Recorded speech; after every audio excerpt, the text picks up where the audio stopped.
this chorus came, the chorus line came through. Oh, twalia, wa Kenya na wa Tanzania. Unaona? The verse was, kamwambie Osama, wa Kenya tumechoka, ametutendea dhulma. You know, a rhyme. And I was singing to Osama that Kenyans and Tanzanians, really, because we had that this had happened simultaneously in Dar es Salaam. So that song floated through my head.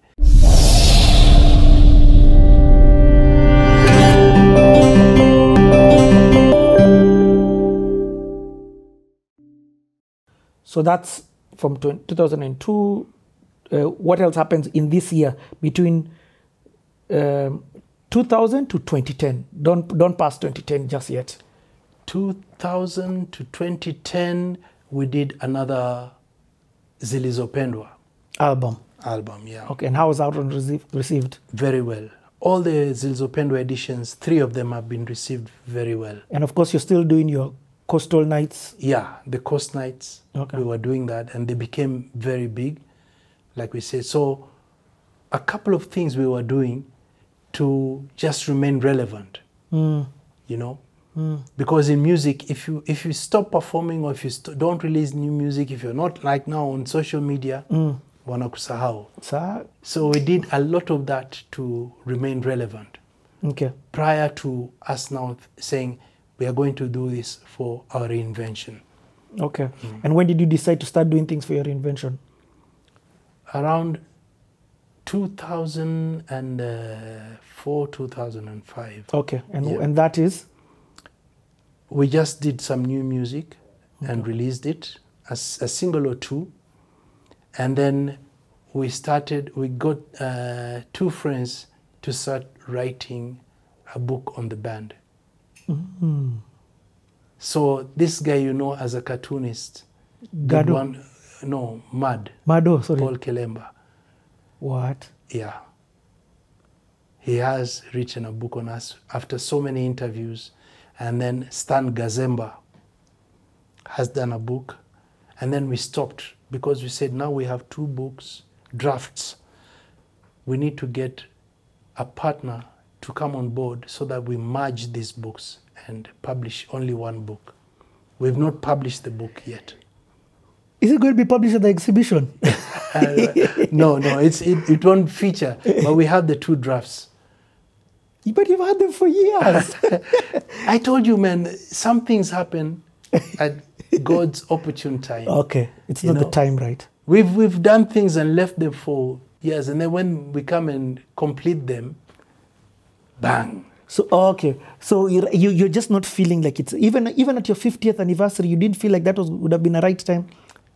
We really wanted, but we didn't get the partner. Okay. You know? Okay. So if we're working on it, if we get a good partner who can do it the way we want, well and good. Nice. Yeah.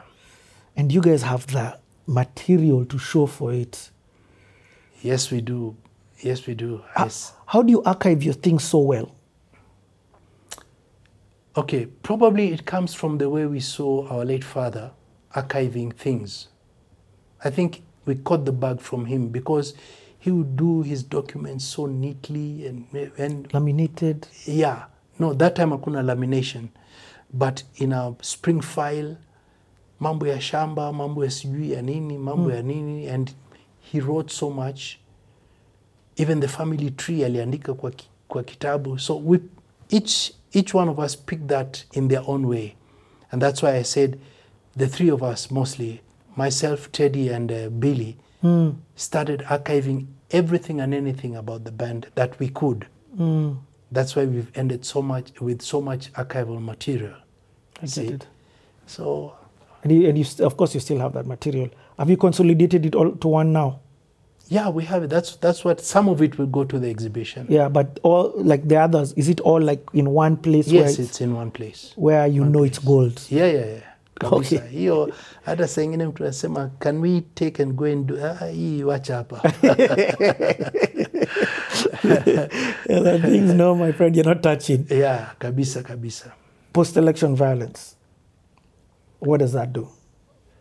Again, we were back to the same cycle. many contracts cancelled. Uncertainty. We were caught. The first post-election violence, we were from the, I think it was it? I can't remember the year. And 2008 one. Yeah, I think so. From the elections, yeah, from 2022 to 2027 elections. That's 5 year. Yeah, the first one, kabisa, there were riots in Nairobi. And we were going to drop one band member in California.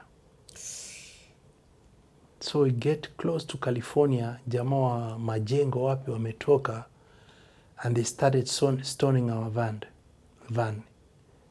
What? Sisi tulisikia mawe, glasses shattering tuka ninio chini. And we kept on driving.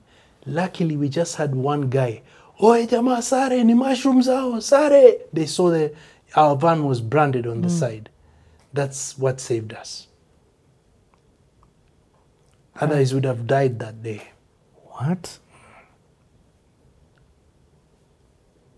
Wow. It was that serious. Wow. And that's why I keep telling you, man, God has been graceful to us. The coup, this thing, and many others. God, that's crazy. It can only be God. What do you mean by the first post-election violence? There was another one.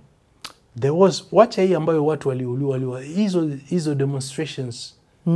There was one I can't remember, na watu walikuwa na riot paka usiku. Wow. Okay. Yeah. So when this second one now, after the elections, from 16A, Kibaki swears his guys in. No, hiyo haikutu affect sana, just economically. Yes. But we were home. You were in Mombasa? No, hapa, Nairobi. Oh, in Nairobi? Nairobi, yeah. Okay. Yeah. So, but that time I was living in Langata. Oh, okay. Yeah. Oh, okay. Yeah. I understand. So the only thing we could just go out, ama unaenda juu unaangalia across the valley, Kibera imewaka moto huko, reli zinangolewa, and we were just praying that they didn't cross the valley to Southlands. We used to live in Southlands back in that time. Yeah. But it didn't affect us besides losing the jobs. Hatukusumbuka sana. Yes, because of Kofi Annan landed a bit quick. And let me not even say that. And also we're not in the hotspots. Yeah. Because the hotspots were bad. The only thing, it inspired me to write a song which I titled Medawase. Medawase. In Ghana's national language, it means thank you very much. So I was singing for Kofi Annan, Grasa Machel, and those 3 or 4 eminent people who came in to try and solve things here. What? Yeah. I got the inspiration to write this song. Yeah. Kofi Annan Medawase, John Kufo Medawase, Grasa Machel, Obrigado. Obrigado is thank you in Portuguese. So all those eminent guys, we mentioned them and we were singing. Where did you learn Obrigado? What kind of schools am I going to? No, as an artist, man. You know, Obrigado. Obrigado potato. I knew, fine. But I don't take lightly what happened at the post-election violence. I like asking, and I'm very inspired to hear that even as an artist, you see in that, you're not just, you're inspired to write. Yeah. Like you've seen the situation, you're like, listen, my fight is not running and telling people to stop with my hands, but with my mouth and my music. Yeah. That's a weapon we have. I tell people, we say on a 3-minute song what politicians say at a baraza or at a forum for hours. 30, 40 minutes. And then people forget. But they take this song home in their cars and our message keeps being recycled. So music is a very powerful tool to convey messages. I agree. I call music the arrowhead that penetrates into society. Yes, and opens the door for other things to come after it. Kabisa. Yeah. Talking about that, have you thought of, you have thought of your music for your CSR? Have you used music to do other things like this, to conscious, from a conscious perspective? That's what I'm trying to say. Conscious music. Yeah. What kind of messages have you tried to pass intentionally using music? Like this one, we did a song when the bomb blast happened in Kenya. Oh, how can I forget that? When the bomb blast happened, we were at Madaraka in our studio, and we were recording. I can't remember which album. Boom, and the studio shook like this. We rushed out, and we were looking like, so from our vantage point, we could see somewhere in the CBD all the smoke billowing. Then we started listening to the radio to know what is happening, because we could hear sirens all over. And we got the news that this had happened. That was, I can't remember what time. 2 hours later, we were already recording a song that floated through my head. And this chorus came, the chorus line came through. Oh, twalia, wa Kenya na wa Tanzania. Unaona? The verse was, kamwambie Osama, wa Kenya tumechoka, ametutendea dhulma. You know, a rhyme. And I was singing to Osama that Kenyans and Tanzanians, really, because we had that this had happened simultaneously in Dar es Salaam. So that song floated through my head, and we recorded, and I wrote the lyrics, and we recorded the song. Luckily, nearly all the band members were there. We recorded that song that particular day. What? The song is titled Kamwambie Osama. Oh, man. That's powerful. Did you, of course, you did take it to the stations and things. Yeah. It played quite a bit during that time. Oh, and then and then it became a bit sensitive because, you know, mentioning Osama and what has happened, you don't know if these guys are going to come be okay, so they pulled it down. It's true. Have you done another? Is there any other conscious song that you've done? I like this side of your music. Yes. I can't remember, man. Yeah. Okay. We've done a lot of stuff. No problem. I know catalog nyingi. You've got albums. You're just mentioning albums and albums and albums. Okay. I want to transition from the decade. Is it okay? But I don't want to do it unless between 2000 and 2010.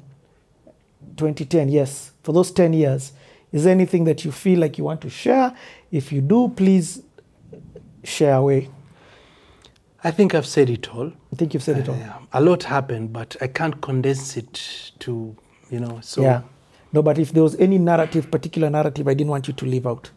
Okay, no problem. We're going to come back. We're going to take a bit of a longer break. Let's put some energy in our body. We've been talking from 9 a.m. It is now 3 p.m. Wow. So we're going to come and finish on the last part. Then we'll be back.